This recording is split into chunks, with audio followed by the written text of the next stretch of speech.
Hello বন্ধুরা, আশা করি সকলে ভালো আছেন। আজকে আমি একটা ইউনিক মাছের রেসিপি নিয়ে এসে হাজির হয়েছি। আপনারা শেষ পর্যন্ত ভিডিওটা দেখুন। ঘরোয়া উপাদান দিয়ে আমি এটা বানিয়ে ফেলেছি, আর এত সুন্দর টেস্ট হয়েছে না, যে খাবে সেই কিন্তু এই রান্নার প্রশংসা না করে থাকতে পারবে না। আমি 4 পিস কাতলা মাছ নিয়ে নিয়েছি, আর এর ভেতরে দিয়ে দিলাম 1/4 টি চামচ মতো হলুদের গুঁড়ো, আর সামান্য একটু লঙ্কার গুঁড়ো, আর দিয়ে দিচ্ছি 1/2 টি চামচ মতো সর্ষের তেল, আর দিয়ে দিচ্ছি 1/4 টেবিল চামচ মতো লবণ। এবার আমি মাছের গায়ে সমস্ত মশলা আর লবণটাকে ভালো করে মাখিয়ে নিচ্ছি। খুব ভালো করে মাখিয়ে নিতে হবে, তাহলে কিন্তু মাছের রেসিপিটার টেস্ট কিন্তু দারুণ সুন্দর আসবে।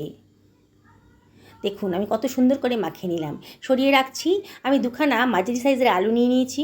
আলুটাকে আমি ভালো করে ধুয়ে পরিষ্কার করে নিয়েছি। এবার আলুর খোসাগুলো আমি কেটে বাদ দিয়ে দিচ্ছি। বন্ধুরা, আপনাদের পছন্দ অনুসারে আলুর পরিমাণটা আপনারা বাড়ানো কমানো করবেন। আমি আলুটাকে মাঝখান দিয়ে কেটে নিলাম, তারপরে ডুমু ডুমু করে কেটে নিচ্ছি। খুব বেশি বড়ও করিনি, আর খুব বেশি ছোটও হয়নি। দেখুন আমি কীভাবে কাটছি। আলুর ভেতরে অনেক স্টার্চ থাকে, তাই আলুটাকে আমি গরম জলে একটু ভাপিয়ে নেব, তাহলে রান্নাটাও তাড়াতাড়ি হবে, আর আলুর মধ্যে যে স্টার্চটা থাকে সেটাও অনেকটা নষ্ট হয়ে যাবে। দেখুন আলুটা কাটা হয়ে গেছে। এবার আমি গরম জলে এটাকে ভাপাতে দিয়ে দিচ্ছি। দুখানা মাঝারি সাইজের পেঁয়াজ নিয়ে নিয়েছি। পেঁয়াজের খোসাটা আমি কেটে বাদ দিয়ে দিচ্ছি। আমি যে পরিমাণ মাছ নিয়েছি তাতে আমার দুখানা পেঁয়াজই যথেষ্ট। আপনারা যদি মাছের পরিমাণটা বাড়ান তাহলে পেঁয়াজের পরিমাণটাও কিন্তু বাড়িয়ে দেবেন, নাহলে কিন্তু অতটা টেস্টি হবে না। পেঁয়াজটাকে আমি মাঝখান দিয়ে কেটে একটু মোটা মোটা করে কেটে নিলাম। আমি একখানা মাঝারি সাইজের টমেটো নিয়ে নিয়েছি। টমেটোটাকে আগে থেকে ধুয়ে পরিষ্কার করে নিয়েছি। টমেটোটাকেও আমি কেটে নিলাম মাঝারি সাইজের করে। এগুলো সব সরিয়ে রাখছি। একটা প্যান গরম করতে দিয়ে দিয়েছি। এর ভেতরে আমি দিয়ে দিচ্ছি সর্ষের তেল। 1.5 টেবিল চামচ মতো সর্ষের তেল আমি এখানে দিয়ে দিলাম। তেলটা গরম হয়ে গেছে যখন, সামান্য একটু লবণ দিয়ে দিলাম, তাহলে তেলের কাঁচা গন্ধটা আর থাকবে না। এবার দিয়ে দিচ্ছি খানিকটা কারি পাতা, খুব সুন্দর একটা গন্ধ বেরোবে। আর দিয়ে দিচ্ছি পেঁয়াজ কুচিটা, আর দিয়ে দেবো টমেটো কুচিটাও। এবারে আমি এর ভেতরে দিয়ে দিচ্ছি কতগুলো কাঁচা লঙ্কা, খুব সুন্দর টেস্ট হবে। 1/2 টি চামচ মতো লবণও দিয়ে দিলাম। এর ভেতরে দিয়ে দিচ্ছি 1/2 টি চামচ মতো হলুদের গুঁড়ো, আর দিয়ে দেবো 1 টেবিল চামচ মতো ধনের গুঁড়ো, 1/2 টেবিল চামচ জিরের গুঁড়ো, আর 1 টেবিল চামচ মতো লঙ্কার গুঁড়ো দিলাম। লঙ্কাটা অবশ্যই আপনারা নিজেদের পছন্দ মতো দেবেন। 1/2 টি চামচ মতো আদা রসুনের পেস্টও দিয়ে দিলাম। দিয়ে সব কিছু আমি ভালো করে মিশিয়ে নিচ্ছি। অনবরত কিন্তু নাড়তে হবে। গ্যাসের ফ্লেমটা আমি মিডিয়াম টু হাইতেই রেখেছি। অনবরত নাড়তে হবে, তাহলে মশলাটা কিন্তু না হলে পুড়ে যেতে পারে। দেখুন একটুখানি নাড়াচাড়া করার পর, এই 30 সেকেন্ড নাড়াচাড়া করার পর আমি দিয়ে দিচ্ছি 2 টেবিল চামচ মতো নারকেল কোড়া। আমার কাছে কোড়ানো নারকেল ছিল, দিয়ে দিলাম। অসাধারণ টেস্টি রেসিপিটা তৈরি হতে চলেছে। যে কোনো অনুষ্ঠান বাড়ির রেসিপি কিন্তু এটা হার মানিয়ে দেবে। এত সুন্দর টেস্ট এই রেসিপিটা তৈরি হতে চলেছে। বেশ খানিকক্ষণ নাড়াচাড়া করে নিলাম। এই মিনিটখানেক হয়ে গেছে। দেখুন অনবরত কিন্তু নাড়তে হবে। মশলার কালারটা একটু চেঞ্জ হয়ে গেছে। এবার এটা আমি ঠান্ডা করে নিচ্ছি। একটা মিক্সার গ্রাইন্ডারের ভেতর দিয়ে দিলাম, আর প্যানটা ধুয়ে একটু জলের ভেতর দিয়ে দিচ্ছি। এবার এটাকে আমি ব্লেন্ড করে নেব। দেখুন কত সুন্দর একটা স্মুথ পেস্ট তৈরি হয়ে গেছে। সরিয়ে রাখলাম। কড়াইটা গরম করতে দিয়ে দিচ্ছি গ্যাস ওভেনে। এর ভেতর দিয়ে দিচ্ছি 2 টেবিল চামচ মতো সর্ষের তেল, আর আবারও আগের মতন সামান্য একটু লবণ দিয়ে দিলাম, তাহলে তেলের কাঁচা গন্ধটা থাকবে না। এবার ম্যারিনেট করা মাছের টুকরোগুলো আমি ভেজে নিচ্ছি। আমি আজকে কাতলা মাছ দিয়ে করেছি, আপনারা যে কোনো মাছ দিয়ে এটা করতে পারেন। দারুণ সুন্দর টেস্ট হবে কিন্তু।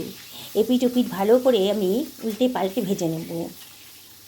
বন্ধুরা, রেসিপিটা যদি ভালো লাগে তাহলে লাইক শেয়ার কমেন্ট করতে কিন্তু ভুলবেন না। আর নতুন বন্ধুদেরকে রিকোয়েস্ট করবো আমার চ্যানেলটা সাবস্ক্রাইব করার জন্যে। পাশে থাকা বেল আইকনটা অবশ্যই ক্লিক করে দেবেন, তাহলে আমার রান্নার নোটিফিকেশানটা আপনারা চটজলদি পেয়ে যাবেন। দেখুন উল্টে পাল্টে আমি মাছগুলোকে কিন্তু লাল লাল করে ভেজে নিচ্ছি। মাছগুলো ভাজা হয়ে গেছে। এবার মাছগুলোকে আমি অন্য একটা পাত্রের ভেতর সরিয়ে রাখছি। ওই তেলের ভেতরে আমি দিয়ে দিচ্ছি ভাপানো আলুটা তখন ভাপাতে দিয়ে দিয়েছিলাম। এর ভেতরে দিয়ে দিচ্ছি সামান্য একটুখানি হলুদের গুঁড়ো, দিয়ে এটাকে আমি একটু ফ্রাই করে নেব। লবণটা দিলাম না, লবণটা দিয়েই কিন্তু আমি একটু ভাপিয়ে নিয়েছিলাম।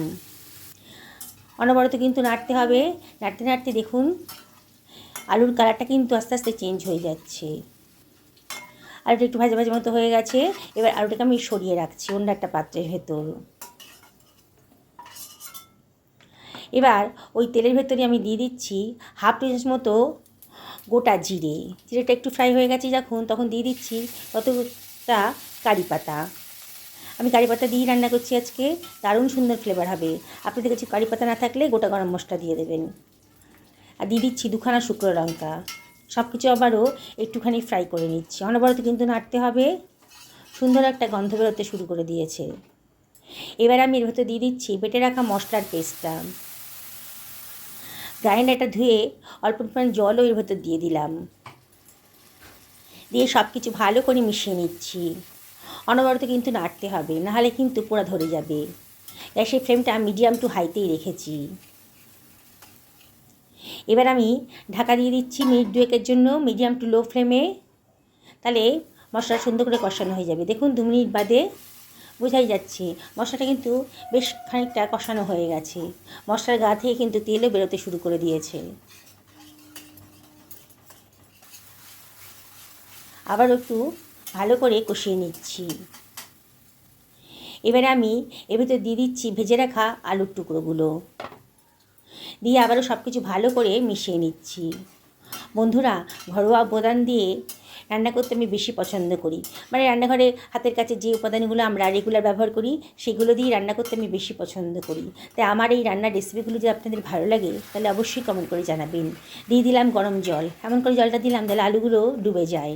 গরম জলটা দেওয়ার চেষ্টা করবেন, তাহলে রান্নাটাও তাড়াতাড়ি হবে আর রান্নার কালারটাও কিন্তু সুন্দর থাকবে। আবারও সব কিছু ভালো করে মিশিয়ে নিচ্ছি। কতগুলো কাঁচা লঙ্কাও দিয়ে দিলাম। এবার ঢাকা দিয়ে মিনিট 5-6 রান্না করে নেবো মিডিয়াম টু হাই ফ্লেমে। 5 মিনিট বাদে দেখুন ঝোলটা কিন্তু ফুটতে শুরু করে দিয়েছে। আলুগুলো দেখে মনে হচ্ছে সেদ্ধ হয়ে গেছে, তাও একবার চেক করে নিচ্ছি। দেখুন খুব সুন্দরভাবে সেদ্ধ হয়ে গেছে। এবারে আমি ভেজে রাখা মাছের টুকরোগুলো এর ভেতর দিয়ে দিলাম। দিয়ে আবারও সব কিছু ভালো করে মিশিয়ে নিচ্ছি। বন্ধুরা, দেখছেন তো রেসিপিটা বানানোটা কত সোজা আর খেতে কিন্তু একেবারে দুর্দান্ত। এর ভেতর দিয়ে দিচ্ছি 1 চামচ মতো গাওয়া ঘি, দারুণ সুন্দর টেস্ট আসবে। এবার দিয়ে দিলাম হাফ চামচ মতো গরম মশলার গুঁড়ো। আবারও সব কিছু ভালো করে মিশিয়ে নিচ্ছি। দেখুন কালারটা কত সুন্দর একটা কালার এসেছে। এবার একটু ফুটতে দেব মিনিট 2 এটাকে লো ফ্লেমে একটু ফুটতে দেব। 2 মিনিট বাদে গ্যাসের ফ্লেমটা অফ করে দিয়েছি। 1 মিনিট রেস্টে রাখার পর দেখুন কত সুন্দর একটা রেসিপি কিন্তু তৈরি হয়ে গেল। একেবারে ঘরোয়া উপাদান দিয়ে তৈরি করেছি, কিন্তু টেস্ট একেবারে অসাধারণ। দেখুন আমি দেখাচ্ছি আপনাদেরকে কি সুন্দর কালারটা এসছে।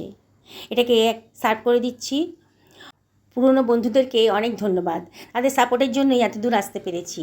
তাও আমি আপনাদেরকে রিকোয়েস্ট করব, যদি রেসিপিটা ভালো লাগে তাহলে লাইক করবেন, শেয়ার করবেন আর অবশ্যই কমেন্ট করে জানাবেন যে আপনাদের কেমন লাগছে আমার এই ঘরোয়া রান্নাগুলো। আপনাদের একটা লাইক আর কমেন্ট আমার কাছে অনেক মূল্যবান। দেখুন কালারটা কত সুন্দর এসছে, কি দেখেই বানাতে ইচ্ছে করছে না? দেখছেন তো একেবারে ঘরোয়া উপাদান দিয়ে তৈরি করেছি, কোনো বাড়তি জিনিস কিন্তু কিনে আনতে হয়নি। গরম গরম ভাতের সাথে এটা থাকলে কিন্তু দারুণ জমে যাবে। শুধু ভাত কেন, লুচি, রুটি, পরোটার সাথেও কিন্তু, পোলার সাথেও কিন্তু দারুণ জমে যাবে। যেদিনকে পোলাও হবে বানিয়ে নেবেন এই রেসিপিটা, আর কিছুর দরকার নেই। আর এই রেসিপিটা যেদিনকে থাকবে না, 1 থালা ভাত কিন্তু এটা দিয়েই খাওয়া হয়ে যাবে। কি বানাতে ইচ্ছে করছে তো? তাহলে আর দেরি করছেন কেন? বানিয়ে ফেলুন না। আর অবশ্যই আমাকে কমেন্ট করে জানাবেন যে আপনাদের কেমন লাগলো যেদিনকে আপনারা এটা বানাবেন। সকলে ভালো থাকুন এই কামনা করি ভিডিওটা এখানে শেষ করলাম। নমস্কার নেবেন।